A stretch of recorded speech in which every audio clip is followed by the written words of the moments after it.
Welcome back to Brunch with Brittany. I'm Brittany Gonzalez, and I am so excited about today's episode. I have a special guest with me here today. I want to say she's like my unofficial political professor. Like, I go to her when I want to know about politics, because this girl doesn't know a lot, but she's trying to learn. And if you feel that way, this is the episode for you, and this is the person to get your information from. I'm telling you, you are going to love her. Please welcome Dr. Cindy Banyai. Hey. Hey, girl. Hey, how's it going? Oh my gosh, thank you so much for coming on. Of course, my pleasure. I always hit you up with questions about politics because I don't know a lot, but I have learned so much since the first time I came to you for stuff because of you, by the way. Thanks. So if you don't know Dr. Cindy Banyai, she is an amazing political leader here in our Southwest Florida community. She's running for a Fort Myers City Council Ward 4, right? That's correct. Yes, she is. So she is running that. She is here in our community. She's the woman that's always I've been at rallies with her for women's rights. She's I've heard her speak so passionately about our infrastructure here in Southwest Florida, making sure that it's safe and that it's it's safe and it's great for not only just the kids, but for elderly, which is also something I never thought about. Yeah. and I want to save that too for we're going to get into all of that because it's so important. And like I said, I'm learning so much from you. And I was like, when politics is starting to get entertaining again to me. Yeah, it certainly has. The last month. Yes. Especially. A lot has changed, okay? I feel like everybody was kind of slumped and here we go. And I was still, hoping that everybody would just kind of see the bigger picture of everything. But I wanted to talk to you starting off. So let's start with Biden stepping aside, sacrificing his political aspirations, and then nominating Kamala Harris as the Democratic nominee. Yeah. Well, so let me just say one thing about that that's hilarious. What? I was on vacation with my children when that announcement came out. You may see, so right here it says, "Don't die today." I was in the desert. I was on a mountain with my children, had no idea it was happening until I came down and had service because my phone was we had no service. We're camping, enjoying wildlife, right? Came down, then it was blowing up. The phone's going crazy because Biden stepped aside. So it was interesting, exciting. What's funny also is that I'm a delegate to the Democratic National Convention. So now what does that mean? So, okay. What is a delegate to the There's a National... ton of stuff going on, right? So Biden stepped aside. Now we have an actual formal process in all the parties, but the Democratic Party has a process through which they nominate their official nominee. Got it. And actually, they had a pre-process that finished today. So as of today, Yes. Kamala Harris has enough votes to be the official nominee for the Democratic Party for president. I saw that because I thought it was official once everything was first all the money that was being raised, the people that were rallying together. I was like, well, who else? Did you think it was going to be her though when he stepped aside? So what did you think? No. Well, I was actually very happy that he did step aside. I thought he could have won anyway. I was concerned that it was late in the race. I'm glad that he basically said, Harris is up next. And people came out in full force with her. She did an amazing thing of getting so many people behind her in 48 hours. Yes. Because there were a lot of people that wanted to have an open convention, right? So that means, the convention is coming up. August 18th to the 22nd is coming up. And that's where all of these delegates, about 4,000 people from around the country, go, and that's where a lot of these official things happen. There's going to be speeches. We just saw the Republican one a couple weeks ago as well. Oh, see, I missed that, but I didn't know that was going on. Okay, so now the Democratic one happened. Yes. Well, the Democratic one is coming. Oh, coming. Okay, It's complicated. It's so complicated. So the Democrat is coming one. It was a pre-one. You did say pre. Right. So we did a pre-vote. The delegates did a pre-vote because the convention was so late that they were worried that the presidential candidate wasn't going to get on the ballot in Ohio because they have a certain procedure there. So they did a pre-vote, which was scheduled under if Biden was the nominee as well. So they were going to vote to make sure that they got all of their paperwork in, essentially, to get the candidate on the ballot in Ohio. So that pre-work is all done. There's going to be no contentions in the convention. So we're going to go and we're going to have a big rally as we work to save democracy and elect the first female president. Yes. And okay, so that voting happens and or is gonna happen, but there, it's all in talks. And then I saw that once he said, maybe a couple hours after Biden stepped aside, that he was like, I nominate Kamala. There was talks about how there were a bunch of black women that got into a Zoom call. Okay, and to me, the story was that it started with 1,000, because Zoom has a max of 1,000 participants, right? So then what they did was, whoever was in charge of that, and I heard there were like some, people with deep pockets, also people who were like, because she was in a sorority, and I don't know which one, but a lot of women from that. I think she's an Alpha Kappa Okay. Alpha. She's like the green and pink one. So women who were, yeah, I wouldn't know. I wasn't in one, but I was like, okay, now knowing that women from sororities stepped in and were like with pockets, because obviously they, these are women who are successful, Yep. have gone on to make money and all of that. They get 1,000 participants, then they need more, but Zoom max out at 1,000. So, okay, I think that there's a couple of different stories going on with this one. I know that there was a call for white women that crashed Zoom. They actually had to raise the limit, and I think that they had raised the limit for the one with black women as well. And they were on the phone with like the CEO of Zoom to Yes. raise the limit of it. Yeah, and there's been a lot of outpouring of support. I mean, I think it's surprised everybody. It surprised me. Yeah, I was like, it surprised okay, everybody. Great. I really did not think it was going to move the needle the way it did. Oh, yeah. And it has moved the needle. That's what's crazy about it, too, is that Harris is moving the needle in the Democratic direction. She's closed the gap on the polling in all these swing states, moved a point or more. And now it is less favorable to Trump in those areas. So it's pretty good. It's pretty exciting. We needed some excitement. We really did, because Yes. I am such a fan of Joe Biden. He's done so many good things. The infrastructure bill, he has been a strong leader, has been a steady hand at the head of the United States. And however, he's just not somebody that younger folks were getting behind. Right. And no one wanted to see the battle of the two oldest candidates again. Oh my God. I know. And that was They just didn't want to see it. no, so. and it was pitiful next to each other, which is why I also think this was refreshing for Kamala to step in, because now Trump is the old man at the Right. podium, okay? Right. And okay, so they're supposed to debate. Right? I thought, like, of course, if you're going to be a presidential candidate, it's like mandatory you have to debate. Why is that not mandatory?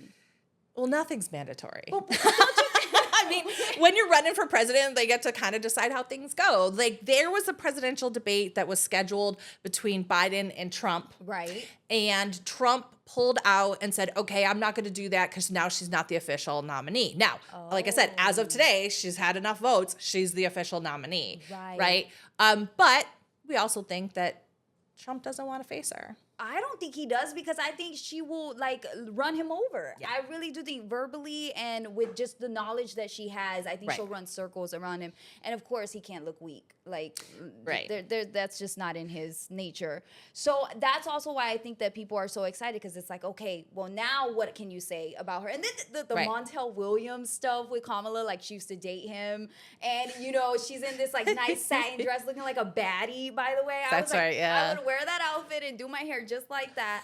And I'm like, they're trying to shame her for that. And I'm like, that to me, I love that about her, that she had those moments in her life. Like, that doesn't take away from her intelligence, from her experience being an attorney general, Right. a senator. Like, you don't just get there. Well, I shouldn't say that, but I do think that she earned her way there. Oh, yeah, over 100%. time and learned a lot. I'll say one of the things that has been very disappointing for me is how many sexist attacks I've seen on her.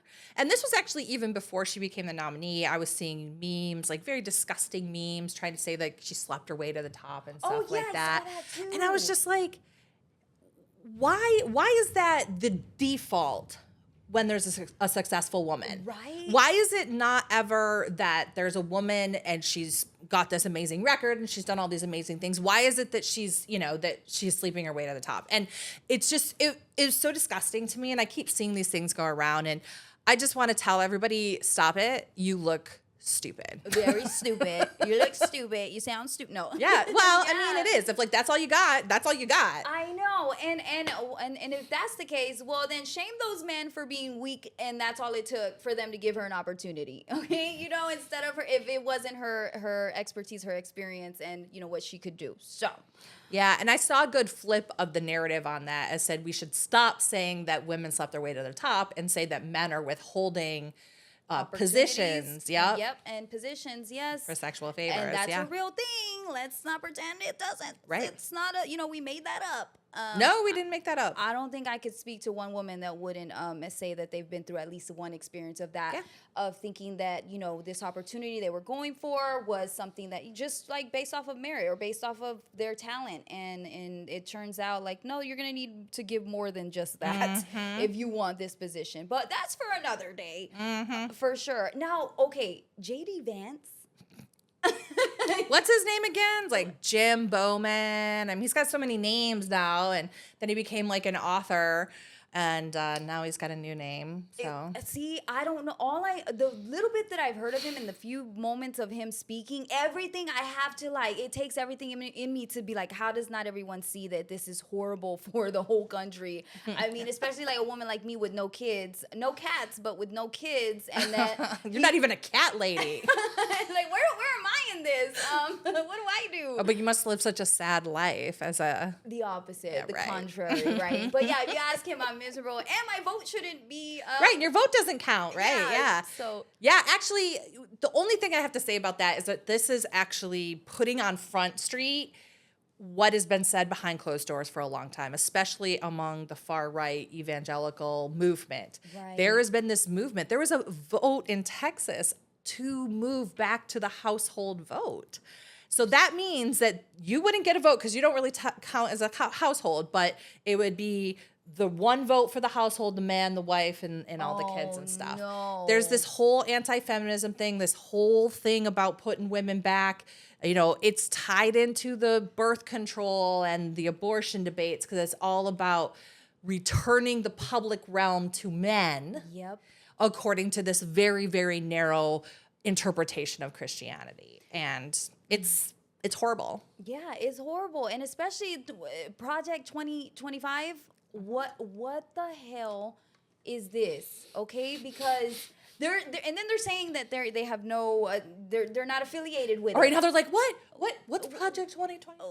Meanwhile, like tens of, and I'm saying tens of, and it's probably more, but tens of like the people who are a part of Project 2025, the whatever is in that paperwork, they used to work for Trump. Right, there were Trump administration employees. Yeah, correct. Like tens of them. This isn't just like one or two. No, right. No, so so there were so many, and now Trump's like, I don't know who these people are. I don't know. I don't know anything about it. Because at least he's smart enough to realize that that's bad. Like, it's bad. And because here's the thing. So in Trump's first presidential term, nobody thought he was going to win. And so there was no plan. It was just like, oh my gosh, this guy won, and he's kind of a nut, and he's going to do all this stuff. And he tried to go in there and do it, but there were still a lot of institutional people that knew how the government works, telling them like, hey, you can't do that. Hey, that's illegal. What Project 2025 does is eliminates the guesswork and says, hey, this is what we're going to do. It's an agenda for the far right, for far right fiscal conservatives, for actually extreme libertarianism. That stemmed out of that we've seen in the Tea Party movement that goes all the way back to the John Birch Society, actually, where freedom, by the way, is freedom of property, and that includes the property of other humans that you may own. Why did I know why did I know that was the direction that was going? We're talking about property. I already know women are property in this. Women met and enslaved people, black people. So it's really, and that's why the labor stuff is all wrapped into it, because that's where this initially had started, was this idea, this rebelling against the concept that I'm a landowner. So why can't I just put anything on it, take all the resources, and do with whomever on my land whatever I want? Yeah. So, I mean, it's actually a lot, even more insidious than it is on face, but it's a plan that has been put in place that is there to hand over to Trump so that they can have only loyalists in place and they can put all these draconian rules in. So, and then you just reminded me how Trump had said, he's telling Christians to vote. I wanted your thoughts on this. He tells Christians to vote. Christians, go out and vote. This is going to be the last time you have to vote. After this, you won't have to vote again. And now he has gone to explain that. But what did you take from that when he said that? When he first said, you're not going to have to do this again. He's telegraphing his dictatorship. Right? I mean, that's what it is. It's like, don't worry, you're never going to have to vote again. That's what it sounded like to me. Same. And he actually kind of doubled down on it and was like, oh, no, but it's going to be so great. You'll never have to vote again. Yes, that's what he tried to explain it as, that he was saying. I mean, here's the thing. Every time somebody tries to explain what Trump meant, they're usually wrong. He meant what he said. Yes. That's why he said it. Right. And here's the thing, even with that subtext of like, oh, maybe, I'm going to be a dictator on the first day, ha, ha, ha, and oh, don't worry, you're not going to have to vote again. It's all plausible deniability for him. But let's be real about what the plan is. Yeah, and that's what I see that direct. I'm like, he is telling us that Trump does not say anything that he does not want to say and that he does not mean. And, and him being like, I mean, I just see so many other things with him. Has nobody noticed that he always says he's the greatest and everything he does is the greatest and it was the best and it was the most? And even though the numbers don't show that, does nobody notice that for every single subject, he says that? Do you know who else does that? Who? Kim Jong-un, Kim Jong-il. The dynasty in North Korea. That's what they live on. That's what dictators do. They are the best. They are the greatest. They tell the story of the hole-in-one that, Kim Jong-un got the very first time that he picked up a golf club, right? I mean, it's a glorification. Yeah. I mean, that's what the point is it's to make it so you don't believe your eyes anymore. So you question all of the information and you put all of your stock into the dear leader. Yeah. I see, and I see that, and I'm like, you can't be the greatest at everything, okay? It couldn't have been the best every single time. You need to admit one time you failed, okay? Then maybe I can listen to everything else you say, but I haven't heard that yet. But it's not about, it's not about the truth. Yeah, it's about perception. You're right, perception. And influence. And he's got a lot of that. He did. I think I'm glad that I feel like it's going in a different direction now. I do think that they're very concerned right now with Kamala jumping in, where it's like, oh, this is. I think you don't think they're like kind of. Yeah, I mean they're worried because they had their game plan. Right, like they were ready to run against Biden. So all they got is like, you're a woman, or you're not black. Look at this photo. That was of this Montel weekend. And her not being black, and that whole thing. Like, I don't know. She said now she's black. Apparently she's black. I couldn't believe he was saying that, like in front of nothing. All but the black people. journalists. Yes. Yeah.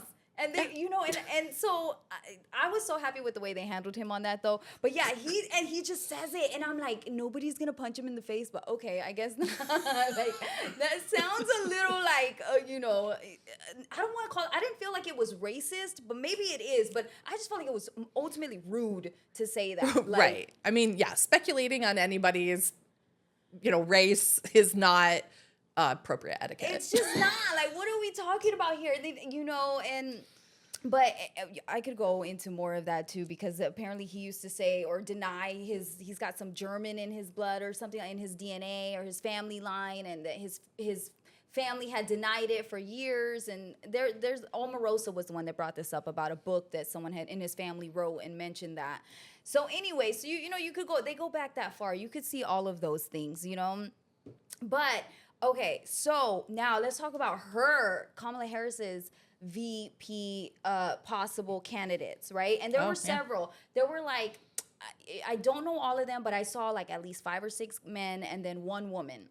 And I don't know a lot about a lot of them, but I did see a couple that I felt really good about. Okay. But just before we get into like one of the candidates, so I noticed like there's 6, maybe majority men and then 1 woman. And I really don't, I love that there was a woman there, but I don't think 2 women, I don't think people are ready for that. I am, but I don't think the world is ready for 2 women as president and vice president. I mean, what do you at this point, I was kind of like, let's just go for the moonshot because this is going to freak everybody out anyway. Oh, I like that. That's why I was like, yeah, maybe we'll go. Gretchen Whitmer was one of the considered she's the governor of the state of Michigan, or Pete Buttigieg, and he's a gay man. Oh, Wait, I've heard of Pete. He's got nice hair. He does have nice hair. He's Secretary of Transportation. Oh, okay. Yeah. I liked what he was saying. There was a couple interviews he did, and I liked him. Did you get good vibes from him? Oh, he's great. Like, he's very great. He's always good at holding Trump accountable and coming with facts. And so that's why I liked him. I liked him when he was a Democratic presidential candidate as well, because he was a 2020 candidate. I actually met his husband, Chasten Buttigieg, here in Naples. So very interesting. But I mean, again, what is going to make the far right's head spin more than a Black and South Asian woman as a lead on the ticket and a gay man as her running mate? Oh my God, yes. I don't know if you could get more woke than that. You know, they hate that. And it's not even woke. It's just like they're qualified and that's it. But it does matter. They are, but it would yeah, they would spin it to that for sure. Oh, look at wokeness is doing. You know, we can't have a woman and a gay. Right. It's like we're not doing that. I mean, that's too much. It's too much. It's a bridge too far. So, were any of the candidates though for her VP pick? So, any of them stand out to you where you were like, well, it was Pete then for you, right? Pete. I really, I've, like I said, been a fan for a long time. I think that they're probably going to go back to what I would describe as like a traditional strategy with vice presidencies. What would that look like? Okay, so usually when you pick your vice president, you're picking somebody who's going to balance your not only just your personal qualities, but it's also about states and where they can go in and pick up additional votes, and especially swing states and stuff like that. So she's California. California is going to be on lock for the Democrats. Where is there an opportunity to pick up votes? So if you get Bashir in Kentucky, that would be an opportunity for him. He's the governor of Kentucky. He's a Democrat. That's a very, mixed state as well. Would be interesting to get some votes there. A lot of people have their money on Shapiro, who is the president or the governor of Pennsylvania.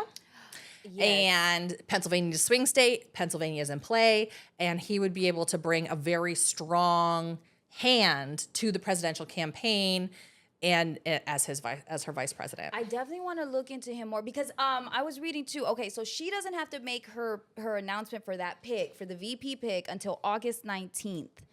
Right, that's the Democratic National Convention, but by all accounts, they will likely make the decision this weekend. Right, that's what I was saying. She was going to do it early, but someone pointed out, like, why do it earlier? Like, let all of these men go out there and praise you, girl. Because they have to go out there and do the interview. I actually think it's because of the Ohio ballot issue. So they have to have the ticket on paper for Ohio, and I think it's like August 10th is the deadline. I see. So I think it was the 7th or the 9th she's going to do it, a few days before or days before the 19th. That's what it was saying. I do want to introduce, though, because there was one possible candidate that I did learn a little bit about, and I loved. I had to look into him because he's the one that started they're weird. They're weird at calling, the Republicans and Trump's administration and all of them, like, they're just weird. And it caught on, which I was not expecting either, because I'm like, that's such a small thing to say. It's a weird thing to say, but yeah. For them to get triggered by it so badly that it's, it was going around. So we're going to put on our headphones, and I want you to hear what he had to say, or how that started, I should say. So we'll go into some of this audio right here, yes. Why do you think she's so much more competitive in Minnesota than Joe Biden was? Well, look, good morning, Jake. Thanks for having me. Look, there's a burst of energy out here. Joe Biden, we've heard it, he delivered across the board on so many issues, but there's a new burst of energy. I was at a labor rally yesterday, and I've not seen anything like this for 15 years. And what you saw out in St. Cloud yesterday with Donald Trump and J.D. Vance is the same old nonsense, just talking points and denigrating folks. And I think she's more boosted because she's bringing a positive vision. Look, we care about what happens to your kids. We care about the environment. We care about job creation. So it's just a whole new vibe to the campaign. And I think these guys, there isn't going to be a pivot because they don't have any new plans. So this is what you're going to see. I think Minnesota always competitive, but we're certainly going to win. So you've gotten some attention this week for calling Trump and Vance and Republicans in general weird. And I think that you're the one that set this tone. And there's this shift. The Harris campaign seems to be following your lead, echoing this language. Why do you think weird is a more effective attack line against Trump than what Democrats have been done previously, which is argue that he's an existential threat to democracy? Yeah, and it's an observation on this, and being a school teacher, I see a lot of things. But my point on this is people kept talking about, look, Donald Trump is going to put women's lives at risk. That's 100% true. Donald Trump is potentially going to end constitutional liberties that we have, end voting. I do believe all those things are a real possibility, but it gives him way too much power. Listen to the guy. He's talking about Hannibal Lecter and shocking sharks and just whatever crazy thing pops into his mind. And I thought we just give him way too much credit. And I think one of the things is when you just ratchet down some of the the scariness or whatever and just name it what it is. I got to tell you, Jake, my observation on this is, have you ever seen the guy laugh? That seems very weird to me that an adult can go through 6.5 years of being in the public eye. If he has laughed, it's at someone, not with someone. That is weird behavior. And I love that. It's weird behavior. It is weird behavior. But everything he was calling it out for, and we can take off our headphones real quick. But yeah, so he's calling them weird, and that's how it started. But his background is that he was a teacher. His parents were teachers. He comes from education. He was also in the military. His parents, he says, taught him about kindness and caring and community, and those are his values. So I just really like the way he talks about them. And he's like, it's just weird that they want to be in your exam room. It's weird that they want to, be in your personal life like that. So I really liked him, and I felt like he's like, I would like to see him, but I don't know how close he is in the front running or any of that. I know that he is definitely, in the front running of it because of his capacity to speak like this. Now, if we go back to the strategy thing, Minnesota is pretty blue. So he doesn't bring in that strategic side of the vice presidency pick, but he may be a better messenger than the other folks. We don't know. It's going to be ultimately up to, Harris and her team and making sure that they have a strong ticket. But I do like what he's saying, and I do agree with the concept that they're weird. And it does take away the power. It's something that I've actually said a lot, even though deep down in my heart of hearts, I am very worried. Like, he is saying as well, there is actually really threats, but it's something like Project 2025 that's actually the threat. So if we have this huge push coming in behind Donald Trump, the dotard, right? Like, he doesn't, he throws ketchup around. He, says weird things. He's got a lot of felonies. He talks randomly about and rambles about stuff all the time. That he himself is not a threat like that. Yeah. It's what happens to all the institutions around him that's a threat. And I do like that show, talking about how ridiculous he is, how ridiculous the team is, how ridiculous his hair is, how ridiculous his spray tan is, his stance forward, that he never smiles, that people who in one sentence will say, oh, we're for law and order, and then buy a T-shirt with a mugshot of their presidential candidate. Right. Like, these things don't make sense. And calling that out, I think, is a good strategy. That's what he's been doing, and that's what I don't hear, what I haven't heard before, which is why I got so excited about him, because I'm like, he's just saying the things that we all know, but he's on a platform to say that and say it with, like, there's no fear behind it. No, I don't care what happens to me. It's about the people. It's about what's best for everybody, and so whatever comes with that. But he's the governor of Minnesota, yes. So I really liked him. I liked what he was saying. But I'm looking forward to this with Kamala Harris. I'm excited. I think that I really do think, if I can predict, I think Kamala's gonna win. I don't know who her VP is gonna be, but I know Kamala's gonna win. Yeah. I do too. I feel very strong about it. I feel the energy. And I think that we're going to see new folks coming out. We're going to get some of those young voters back. And, Harris has already been trying to position herself away from some of the weak points from Joe Biden, including on Gaza, where, he had been shedding support from people in Michigan, Muslim Americans, and young people and voters of color, because they look at the situation in Israel and Gaza as apartheid, and there is this feeling that if we're going to allow that to happen in another country and stand by an ally that is perpetrating these type of atrocities, how easy is it that to slide into affecting my life here in the United States? And I do understand that. I also just keep looking at like everything that if we allow Trump to go to get another term, everything that's going to be taken away, including like he's still using that rhetoric of like, women can kill their babies at 9 months. And he says it like that, like it's just so easy that information to be found and to be educated on, to speak correctly on it, that's not the case. And our rights are on the line as women, the immunity for police, that it terrifies me. We've seen that they can't, like, there has to be accountability there. With what happened with Sonia Massey, like they asked Trump. So they asked Trump about that. Did you see when they asked him about what his thoughts were on Sonia Massey? I did not see his response. His response goes, I don't know much about it. Is that where she threw the water? And he does a motion where like of her throwing the boiling pot of water, which, if you look at it, there, some people say she did. Some people, depending on what video you saw, if she did or if she didn't, there was a whole lot more that went on. But I found it interesting that he thought, well, if this is the story you're talking about, let's start with her and automatically make her seem like she deserved to be shot in the head, in the face, because allegedly she threw water. Instead of saying, beginning with, is this the story about the police officers and they go to her home, and how do you not know about it? It's national news for weeks. Oh, he did. Clearly he did. He did, right. But I also thought that But he wanted to frame her as the perpetrator. And I also thought it was backhanded to just like black people in general, especially in that setting, to be like, I don't know about it. What do you mean? Sure. Like, knowing that he's lying, you still have to I feel like it was crazy to not acknowledge that and pretend like I don't really know what to talk about it. Yes, you do. Yeah. Well, so I think you were correct earlier when you said that Trump is always intentional about how he says and frames these things. He was absolutely trying to set that up as that lady who did that. He knew, just like he knew about Project 2025 and all this other stuff.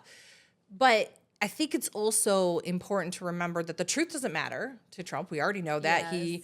They created a whole new universe of it, because the point that they make is that the truth is what they say. Yes. When they say it. So, and you got people that are hooked into that. So the point, and by the way, if you want to throw in like, why is this a whole thing? This is a whole psyops thing. This has been happening in this country at the hands of Russian operatives and Chinese operatives. They're some of the biggest places who are producing this disinformation in the United States, with the point of confusing people. Yes. And making it harder for people to make a decision because they don't know what the real information is, to muddy the waters and to make it so that people don't want to vote because they don't feel like they have a clear understanding of things. So Trump plays into that because voter suppression means he wins. Right. So the more apathy, the more confused people are, the less likely they are to vote, and the more likely Trump will win. Yeah, I definitely agree with that. I see him doing that too, where I'm like, oh my God. Like, I hear a lot of people too say, I'm not going to go vote. Well, it doesn't matter. And I don't know how to convince them. I don't know. I always feel like you're a goner at that point when you're just like, you gave up your vote. I don't know. What do you say to people? Like, have you ever been able to convince someone who was like, I'm not voting, and then convince them to just vote? Yeah. Not for your side or other, just vote. Yeah, you do. I mean, first of all, I usually say, listen, I understand. I understand that you don't want to vote. I understand the apathy. I understand that, you see the president and it's usually white guy after white guy after white guy, and your life doesn't really change no matter what happens. What I usually say to folks is, don't worry about the president. Actually, a lot of times I said, look at what is actually happening in your community, because votes for city council, votes for county commission, votes for the state legislature are actually more important to your everyday life.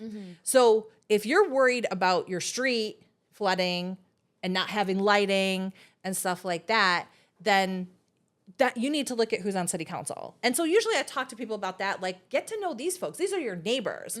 And are they good people? Are they representative of you? And that's how you make a change in your community. You shouldn't be looking at the top thinking that it's going to change your life down here. Well, see, where I see that, where it's like people would take that for me as like, oh, see, it doesn't matter. It doesn't matter about it up there. But I do think it does. It matters in both areas, locally, in your own communities. But for me, Trump being president, it means I'm going to lose my rights as a woman. I'm not going to have my own choices on my own health care, my own reproductive system, and I think that there's going to be laws that are really going to force me to maybe possibly be in a situation where I, end up pregnant. I decide I don't want it. Well, now it's not even allowed. You don't even have a choice. You have to have this. And that scares the crap out of me, because I purposely have not had kids because for me, I'm not ready financially. I don't want to deal with that. Like, They're messy. They make your car smell. And like, I do that enough for myself, but I have purposely chosen not to have kids for so many reasons, but especially financially. Like, so to me, that scares me, because mistakes happen, things happen, but also, again, with the police immunity, that scares me, because then I feel less safe. And even me being a Latina woman, like, I still would not feel safer knowing that. And there's so many other, and the environment, he doesn't give a crap about that. You know, I care about our environment. I care about the future of it. So there's just so many. That's why to me it matters, because he would, depending on who's president, they're going to allow bills, laws to pass that would affect my life. Don't you think? Yeah. So this election more than any time else, actually. So because what we've seen is Supreme Court decisions come down where now presidents have almost blanket immunity to do anything as long as it's an official act. And that means that presidents can break the law during their presidency. That's something that was just decided this summer by the Supreme Court, by the 3 justices that Donald Trump put in. Okay, so we're actually in a time now where voting for president matters more than any time else. Yes. But before, we used to have institutional protections. And you could always say, well, Congress is going to vote on this and the Senate's going to vote on that. And that will still be true to a certain extent. But what we see with Project 2025 is actually the president's expansion of powers. Yes. And the capacity of that to happen is now, the door's wide open. Essentially, the door is wide open because the Supreme Court has made that decision on presidential immunity. They don't have to follow the rules anymore. And why would we want that? Like, why we don't. We don't want that. So why? So right there, like, you cannot. To me, it's like that scares me, because if you give someone unlimited power and no consequences for that, I mean, what will they do? There's nothing they can't do. And already they're showing me they're not in favor of doing things that matter to me, that would be good for me. So that scares the crap out of me. Yeah. But I do want to talk to you, because I bring it down to the local level too, because as I introduced you, you're here, you're running for Fort Myers Ward 4, and that's going on right now. Can you tell me about that? Like, what are you up to? Okay, so that campaign is for Ward 4, so that includes downtown Fort Myers, River District, and then up McGregor, basically almost to Colonial. Okay. And that little section in between 41 and McGregor. And there's a little bit behind the mall. And it's going well. I've been going out, knocking doors in the community. Yeah. I actually just sent some Christmas cards. So, because we had a Christmas in July party and we were sending Christmas cards to voters. So if you get a random Christmas card, it's probably from me. It's Dr. Cindy Banyai. Yes. Because we were trying to find innovative ways to get people excited about voting. And we thought, you know what? People might open a Christmas card. Yeah, actually, no, that does make sense. And put a little gusher in there, or Starburst. So my daughter was actually drawing pictures. So some of you will get like hand-drawn pictures from my daughter, Evie. So I love that. You're welcome. But yeah, so this is about, focusing on the people of Fort Myers, because as we've seen over this past couple of weeks, some data came out that we're like the fastest growing small city in the country. We have like 6.3% growth annually, and we have a lot of people coming here, and that's really great. And what we need to keep focused on, though, is that? The people of Fort Myers, and not just the tourists, not just the visitors, not just the snowbirds, because we keep making policy that puts these shiny objects up there, right? Like currently there is a project going on McGregor right in front of the Edison Estates, and it is putting some fancy bricks. Just so happens to be in front of the mansion of my opponent on the street that bears his name. I'm sure it's Really? just a coincidence. Yeah, no. Not a coincidence. There's a Side priority issue, right? So how many times have we shut down McGregor to put in these beautification projects? McGregor's been shut down and redone 4 times in the last 10 years, where there are other areas of the city that are being neglected. I have to walk on the side of the road in a very, very small road just to get my daughter to school in the morning because there's no sidewalk there. Right. And there are places that still don't have lights replaced from the hurricane. And we keep putting the priority on what looks good for the tourists. I see. Yeah. And that's wrong. That's wrong, I think. I think that we need to put the priority on the people of Fort Myers. I think that as we're doing development, we should prioritize the residents that are living there, not bringing in new people. Yes. That's, by the way, gentrification. You know, Is that what that is? that's what that is. So that's, if you're not doing that, you get gentrification. So there is a big push right now. I mean, I think it's great, and redevelopment is great, and we see good things happening on the Martin Luther King corridor, right? Okay. Is But- that recently? Is that, Yeah, okay. in downtown. And now there's another redevelopment area on US 41 that actually goes through Ward 4. So that's your Edison Mall kind of area, right? Okay. Which we need some attention. We agree with that. What we don't want to see is we don't want to see residents who've lived there be pushed out because the prices and the rents go too high. Yes. And we don't want to see profiteering landlords feel like they have to jack up the prices because, oh, now it's a nice neighborhood, right? And Right. that's what gentrification is. And it's a policy decision. And what we have right now is a lot of good old boys that are on the city council, that are on the county commission. They prioritize developers, so they want to see high-end luxury development. We don't have a real emphasis on affordable housing. We don't have an emphasis on attainable housing. We don't have an emphasis on workforce housing. So people who are regular folks who make up, by the way, the majority of our workers are people who are working in retail and small shops and hospitality and Which stuff does like not that. pay well. It does You not can't- pay a You're lot. gonna need a few of those jobs to make ends meet. They're already being pushed out of the city, and it's not right. It's not right. It's not good policy. It's not ethical. Just to say, oh, we want to be a bigger, fancier city, so we're only going to be putting in fancy developments. We're only going to be prioritize luxury housing. Right. And I know I've talked a lot on this, but the other thing that's really grinding my gears at the moment What? is taking city property and giving it to private companies. We've seen this on the River District. This is Ward 4 too, a whole bunch of times. You know, we have the amphitheater downtown, right? Yes, okay. It's beautiful. I love is. it. I love It's the fairly park there. new. It's It like is a new. Few years, something like Yeah. that. Okay. Do you know who makes the money for that? Who? I have no Luminary Hotel. Luminary Hotel is a private company. idea. Oh. Luminary Hotel was built on land that was city land that was supposed to be a park. So when it's city land, that means that it's obviously not meant to be like to build a hotel on. It's more for like what you said, like a park, or what are the when it's Absolutely. city land?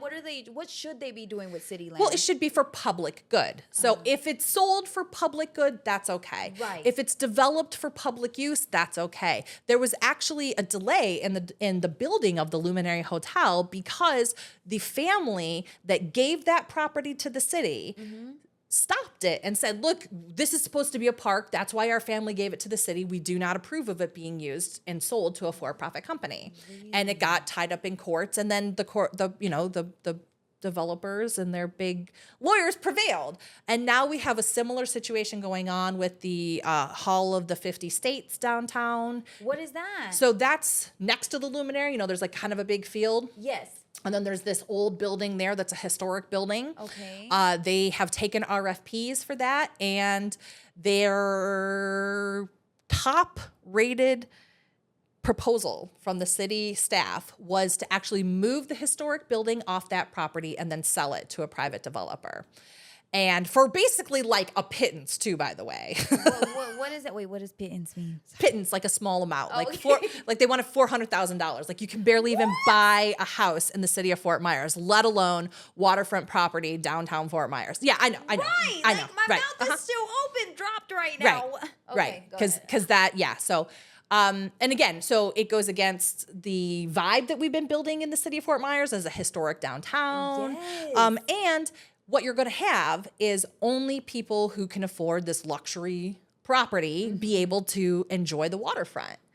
And it's going to take away that area because, by the way, another thing that's been snuck in is the redevelopment of the yacht basin down there, again, to a private company. So that's, again, city property and had been available for boat slips and people, would be able to go in there. It hasn't been in use since the hurricane. Okay. And now they have plans and developers ready to put in, again, another big luxury development there. They want to put in something that looks like Marina Jack's up in Sarasota, which is a lovely place. However, we are slowly, because of the city council, handing away those public properties to private investors with very little in return for the public in the city of Fort Myers. That's the most important part. Very little in return, if nothing at all, because if it's a private, a private company, they can decide, this is absolutely not for the public. This is, only for high-paying customers or whatever it may Correct. be. But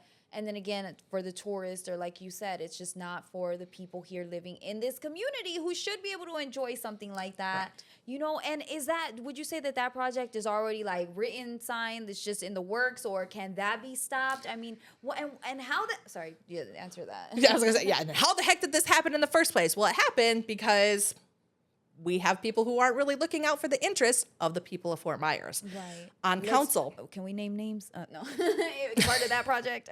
No. So these are really difficult things for regular people to get involved in as part of it. So there are things like the Lee County, Historic Preservation Society. There's some activists that are looking at this, but I mean, you really have to be diving in on the city council agenda to be able to see this kind of stuff. Do they have meetings every month or something? Yes, they do. We could just show up. Like, I don't need to buy You a can ticket. just show up. No, it's free. Now, the times aren't always very accessible because I believe they start at like 4 p.m. So working folks have a hard time getting to them as well. And again, you're going to look at this huge agenda and it's really hard to understand. Yeah. So some of these process, the yacht basin one, I believe, has been voted on already. Again, the one where we gave away the amphitheater downtown to the Luminary, that's a done deal. Wow. I believe that the yacht basin one has already been voted on. Now the Hall of 50 States one is still in process. Okay. That will be coming up soon. You can check out my Facebook page, my Instagram. I'm going to try to keep everybody up to date on that. It's hard even for somebody who's a watcher. Right. For me to keep up with it because so much of this happens and it's very technical. I know it's a lot, but that's why I love that you're here and that you can like help at least, give us some direction, because otherwise I'm just, going in circles. I have no idea, but I know it's important. And I know that you're very passionate about our community. You really do show up, and she is always at the rallies or anytime something's going down. Cindy is there in person, ready to shout to the world about this. And that's what I love about her. So learn about Dr. Cindy Banyai. Please follow her on her socials. Actually, can you tell them your socials? Yeah, so you can check out my website is cindybanyai.com. That's BANYAI. And then you can find me Cindy_Banyai_FL on Twitter, and Cindy Lynn Banyai for Fort Myers on Facebook, and Dr. Cindy Banyai on Instagram. And I will say, because she has her own podcast and it's political and it would keep you at least informed, especially locally. So I highly recommend if you could plug that. Yeah, absolutely. You can check out, there's actually a host of podcasts I do on Big Mouth Media. You can see more about that at bigmouthmediafl.com. We host one called A Democrat and a Republican Walk Into a Bar, where we have a Democrat and a Republican, and we sit down and we talk about it. We're really focused on local issues, particularly Cape Coral and Fort Myers. Yes, and I've listened to it. I love it because it's both sides, and her partner, who's a Republican, Sean, is great too. I love his takes, and so I highly recommend if you want to learn about politics and you're like me, you're like, oh, where do I start? What's going on? That is a great base to start. You'll love it. Check that out. Dr. Cindy Banyai, thank you for joining Brunch with Thank you so Brittany. much. Appreciate it.